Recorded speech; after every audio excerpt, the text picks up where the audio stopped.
How about the wee ones? Do you have any yet? Oh, yes, Father. Oh, there's 3 sets of twins, and 4 singles, and 10 in all. Oh, great. Well, how's the husband doing? Well, not so well. He's gone to Rome to blow out your candles.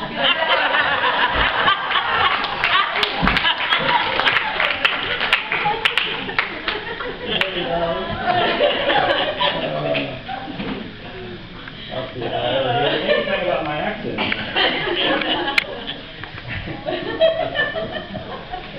You are. Okay, let's all join in saying our statements of truth. I am a child of God. I am deserving of good in my life. I am accepting my good now.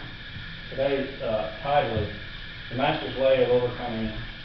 And it's a simple way, but I know that at times, if you read the newsletter that went out, the email blast, that at times in our life we've all been in a situation where we feel less than. Whether it be a job interview, whether it be talking to someone that we really admire, or whatever the situation is. I know that we've all been there at some point. And today, what we're going to look at is how to overcome that. And the Master's way of overcoming is not a secret, and I've got the answer for you here in a little bit. You'll recognize it right off. But it's about letting go and letting God, essentially. And I know that all of you, I can hear them already, all the little voices in your head, they're saying, oh my goodness, I've been to church all these years and I've heard just let go and let God. If you turn it all over to God, everything will be okay. So it's about ready time to take a nap. But before you do, remember that this is unity and we teach practical Christianity. So we're going to not only know what we know, but we're also going to learn how to put it into practice in our life. And so, as we all know, in 11 days, Grace, where you at? Right here. She said the other day she got confused. I think she was because she was driving. But she said in 31 days it's going to be Halloween. It's only 11. So in Halloween we like to get to scare each other and have it be a fun deal, you know, and everything's cool. But just think about all our fears. Wouldn't it be great if we could just laugh away all our fears in life? Because really there's nothing to fear. But so looking at fear, because fear is the surface of what we have to deal with when we're overcoming. Fear is at the surface of it. So looking at fears, I looked up a online top 10 list, and from that list I pulled the top 10 fears that people have in the most recent survey of theirs. And it starts with number 10, fear of slithering snakes. Number 9, fear of other people. This refers to scary movies for most people, but some are afraid of just people. Number 8, fear of creepy crawlies. That could be all sorts of things, couldn't it? Number 7, fear of being sexually assaulted. Number 6, fear of being hurt by someone you love. Number 5, fear of being embarrassed in front of a large group of people. We already saw somebody conquer that today, Michael, didn't we? Very good, Michael. Yes. Oh, you're raising. I didn't thought you were raising your hand from there. You just stretching it. Oh, do you have them up there or something? Oh, I didn't know that. Number 4, fear of failing. Fear of failing. Number 3, fear of the dark. Number 2, fear of not going to heaven. And the number 1 fear, according to the survey, is the fear of death. I'm going to get a drink. I'm slurring my words. Excuse me.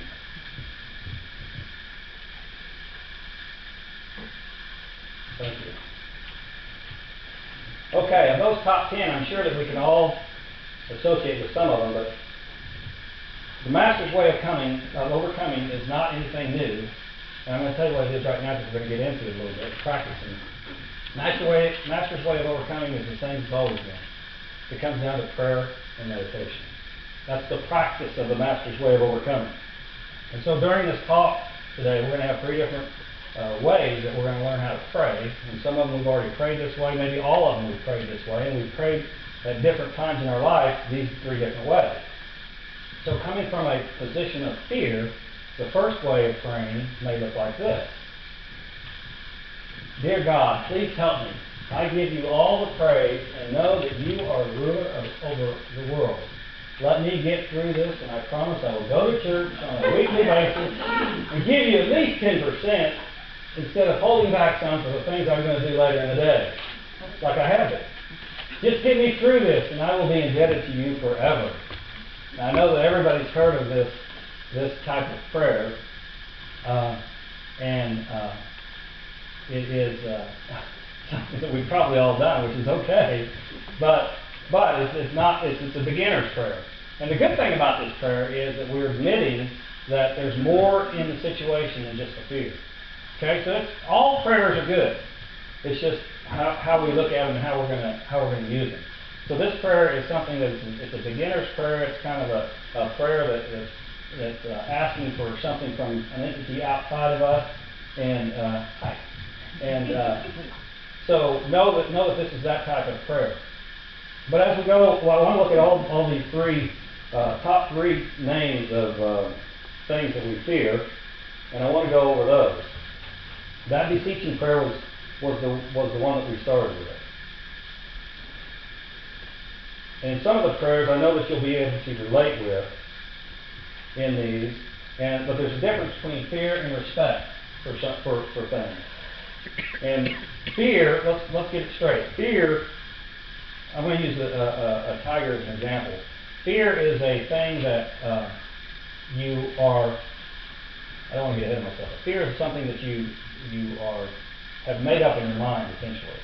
So take a tiger in a cage, or at a zoo, rather, would be better. At a zoo, we go and look at the exhibit of the tiger in the zoo without fear, because we know that there's something in between us and the tiger that's going to protect us, or at least we assume that.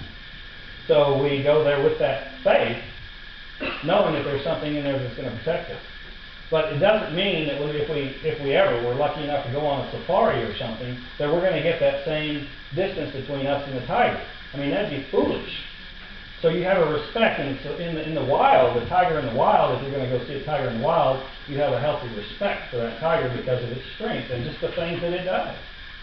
There's a difference between fear and respect, and we need to know the difference. But the top three are fear of the dark, fear of not going to heaven, and fear of death. And all of those, as we know, come from a sense of lack of understanding about what we fear. In fact, all fears come from a lack of understanding of who and what we are. And that is a spiritual being who has the power and dominion over all. And that includes anything that we have a fear over. When we claim the power that lies within us, we can have control over everything around us. Control not as if to say, tiger, you do this and it's going to do that, but control in the sense that we know the order of things and how they work in universal law for good. That understanding only comes through spiritual growth and being as the image and likeness with which you were created. Fear is based on outer appearances only, and therefore is an illusion. Let me say that again. Fear is based on outer appearances only, and therefore is an illusion. It's not to say that what you see is not there or real, but to say that there is an order to every living thing, and if we are in tune with that order, we will know how to express at all times. And fear is the opposite of faith. If we fear something, then we are not expressing an understanding of the power of faith in that situation. Faith is based on a healthy respect for everything in the world and understanding the laws of the universe that underlie all laws of the earth. So we come to church and we learn about the laws of the universe and how to apply them in our lives, and then we leave church once we know them, and we think everything's going to go happy and healthy and everything will work right for us, right? Well, that is right to a certain extent, yet there's a time that has to take place for us to be putting that into action in our life. Because during our life to this time, we've learned things that are not the truth, that are false. They are false in our life. We've learned things like that. So we have to take the time and apply the laws of the universe that we understand better to work out in time. Now, it doesn't mean it's going to be an instant fix. It can be an instant fix, but that would be a really great miracle, as we said earlier. If we think about all the things that we feared in life, just take a moment and think about, if you can, I know it's hard to think about all of them, but if you think about the things that you feared in life, a lot of them at least, it'll be easy to see that by far, none of these things that you feared came true. This is without exception. If we think that we are different, then we are not remembering all the things that we have feared in life. The human mind, combined with our personality, can have fear of the unknown. But when looked at in retrospect, it is just a fear based on not being able to provide an answer to an outcome that has yet to be determined. Our personality wants things to be clearly defined and come out in a specific manner. We want them to come out our way, the way that we think they should. When in understanding the laws of the universe and working from our individualities, we can help shape and co-create that which comes from the void. In our personality, we fear the outcome because we don't know what it's going to look like. We fear the darkness. We fear the void. We fear the unknown. Yet if we use our innate ability to call upon the divinity within us, that is within each and every one of us, then we will know that through the void is our opportunity to create the world that works for all. A world in which we live in peace with one another. Because we realize that there is so much more to learn and to co-create with the race consciousness to bring heaven on earth to reality for everyone to use. Fear is referred to many times in the Bible. And it's referred to by one saying that you may not have applied it to, but it's always talking about fear when they talk about this. And it's been twisted, as I've used in other verses in the Bible, around by different teachers. But the idea of false prophets always has to do with us thinking fearfully. Fear itself is a false prophet. Fear is something that is not real, yet we have given some of our power to it to make it seem real. And everything that we give power to becomes real in our life. Have you ever heard the saying, perception is reality? However I perceive something, that's going to be my reality. Because I perceive it that way. From this newer understanding, though, of where we're at right now, what I've talked about so far, and how the universe works and we play a part in it, we could pray the following prayer. Dear Father, I am a ready vessel to do your will to bring heaven on earth as you see fit. Please bless me with your guidance as I listen for and see you create a world that works for all. We come to the understanding that fear is false prophet. And all we have to do is be. To come into our fullness here on earth, we see the underlying problem from our personality, the stuff that we've learned, that not only causes fear, but also stops us from fully overcoming and living life to the fullest. That, for short, is a lack of self-worth. When we see lack in the world, we see lack in ourselves. We will never have a world that works for all until we claim the greatness that lies within each one of us, within you. If we look at our life and see an area in which we do not feel successful, then we are fearing success in that area. And we are seeing lack in that area. And we are saying to ourselves that we are not worthy of success in that area of our life. I'm sure many of you have heard stories about people and probably experienced, maybe even experienced this in your own life, but probably experienced someone real close to what's happening to you. You come out of college, you come out of whatever education you have and get a job and you're making so much money. And at the time, that's great money. You're excited about it, everything's working good, you may even get a promotion at this company. And then, especially nowadays, you have to go to a different company or switch jobs for some reason. Regrettably, the human condition right now goes from either that position at that salary to the same or less than that salary. And it's because we are not feeling worthy of it.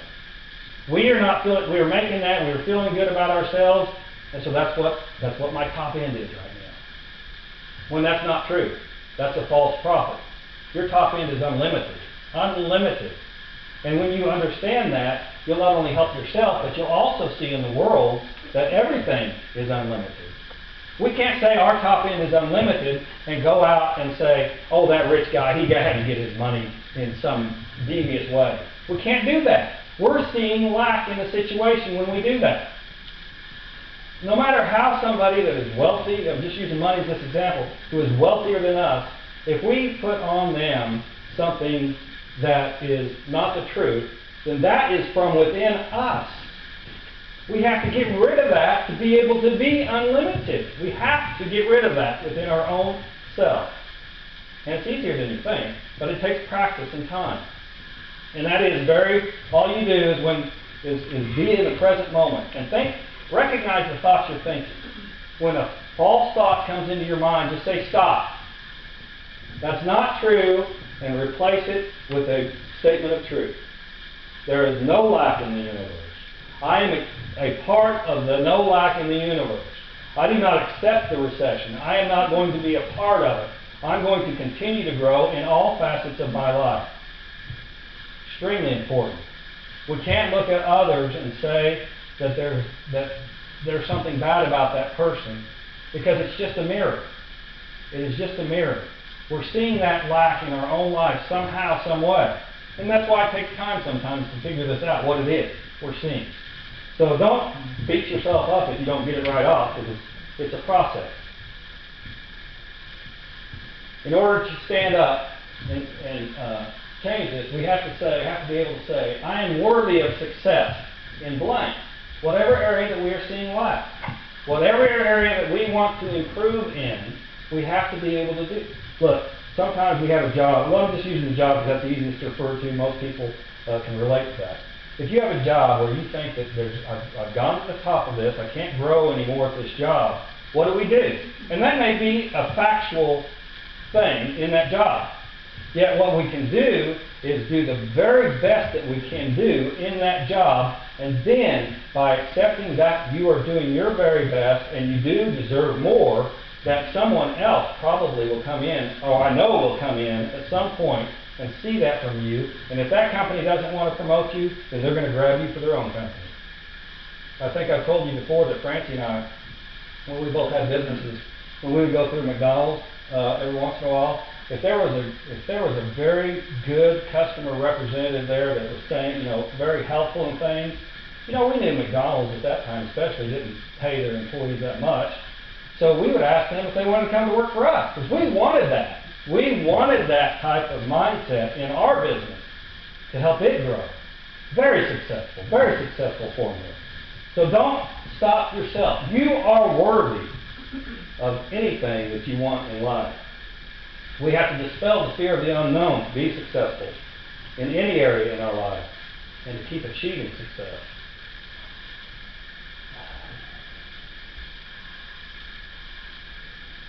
There's another quote in the Bible that says about where two or more are gathered, there I am also. Jesus said it, but it's also in the Old Testament. And this is also misinterpreted. I think most of us already know the correct interpretation of this now. And most people have at least heard it said, if not learned it this way, that when you have a prayer buddy or someone else and you two get together, that God will be there and the prayer will be that much stronger and things. And that's not the interpretation. That's not what the intent of the statement was. The intent of the statement was for us to realize that we have God within us and we are never, ever alone. So when we pray, we already have two people there, us and God. You can't get better than that. Who's your buddy going to be? So you have to realize all these things. And it's just a process of learning and applying all this in our lives. And we're all doing that here, I know. We see examples like Michael's visible example. We see examples of this church growing in consciousness, ready for a new building.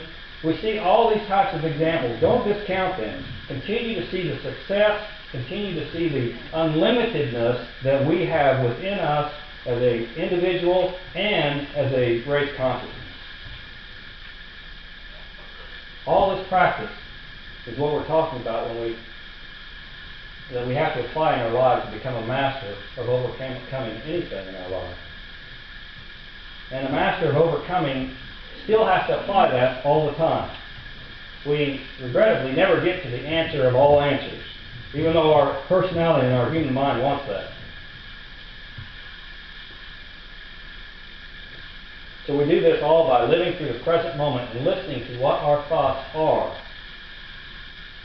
And we give power to the ones that are the truth of us. So under this new understanding, I have another prayer, the third prayer. And you've got all these in your handout. If you didn't get a handout, then you can get one. And this prayer is the advanced prayer, and it says, "Wonderful Spirit of which I am a part, I allow the co-creation within our oneness to express as me in this physical body right here and right now. I am accepting my rightful place in co-creating from the void of possibilities into the manifest realm for the completion of a world that works for all. I accept the success that I am as a living example of the Christ within us all. So it has been, so it is, and so it shall always be." In closing, I want us all to say this prayer together. You can read it from your sheet or up here.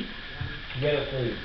"Wonderful Spirit of which I am a part, I allow the co-creation within our oneness to express as me in this physical body right here and right now.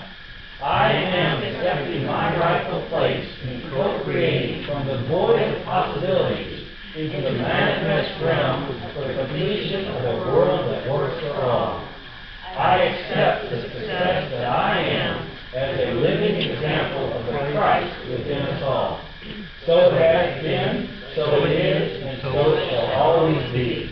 Amen."